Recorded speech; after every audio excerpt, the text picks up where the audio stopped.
You know what the best thing about gaming is? Variety. Yes, I love a variety of different games. I play a ton of RPGs and games with like deep storylines, or I'll play action adventure games, but the one thing that I just truly appreciate is having different options. And when I think about some of those games, one of my favorite types is just like a game that has a very, very basic story, has quick bite-sized levels. There's not an overwhelming amount of mechanics to learn. It's just something you can sit and play real quick. Maybe while you're waiting for an appointment or a meeting, or you've just had enough thrill of watching your 5-year-old try to hit a baseball and you just simply want something else to do. All of these things are situations which it's just nice to have a quick little game. Or maybe you have a little bit of time before you want to go to bed, but not enough time to play something deep, but you still want to game a little bit. Another good option. But that's why I like Rob Riches. This is one of those games that you can just play little bite-sized chunks of. There is no real storyline except for the fact that he's just out there trying to get some treasure. And that's really pretty much it. But at the same time, this has some very unique, complex, and quite difficult puzzles, but without having to be overwhelming. You know, it's the type of thing where you just respawn so quick that it's not a big deal when you die or when you mess up. And it's nice because there's just a little reset button that you can push too. Well, you maybe realized,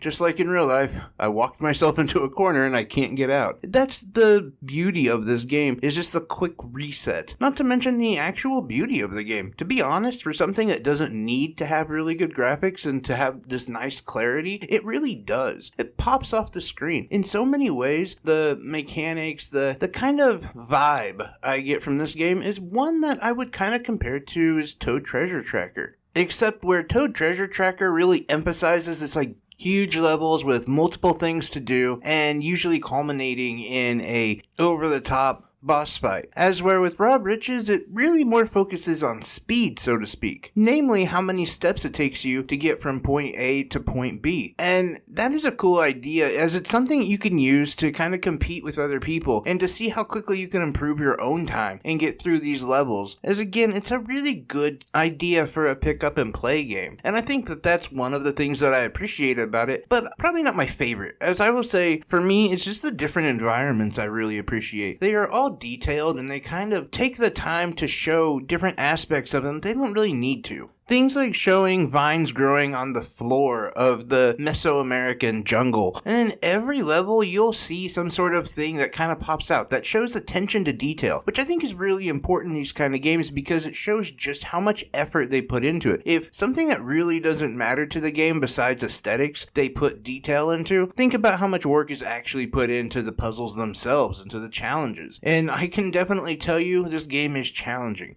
As even when trying to review it, this is one of those games that I had to pass back and forth with my wife because there were just some levels I could not figure out. Or at least it was taking me too long, I thought. So it was fun to have this kind of game where we could just sit on the couch and almost co-op the game without actual co-op. And honestly, it's kind of interesting how one person can see the solution to a puzzle while the other one can't, just from a different perspective. And then even you just taking the time to take a breather and kind of refresh yourself, you can definitely see how coming back to a problem will actually help get it solved than just trying to beat the same nail over and over and over. But I guess the final question really is this game right for you? And that hinders on one major question. Do you like puzzle games? If you don't, then no, it's probably not. I mean, it's a puzzle game. But at the same time, I can say that it gives you a lot for what it is. So if you do like puzzle games, this is close to like a AAA puzzle game, you know? This is the closest I've played in a long time that remind me of like a Toad Treasure Tracker, which I know I keep bringing that game up, but that one is kind of, in my opinion, like the epitaph of great puzzle games. And this one has that feel. It has that attention to detail. It has the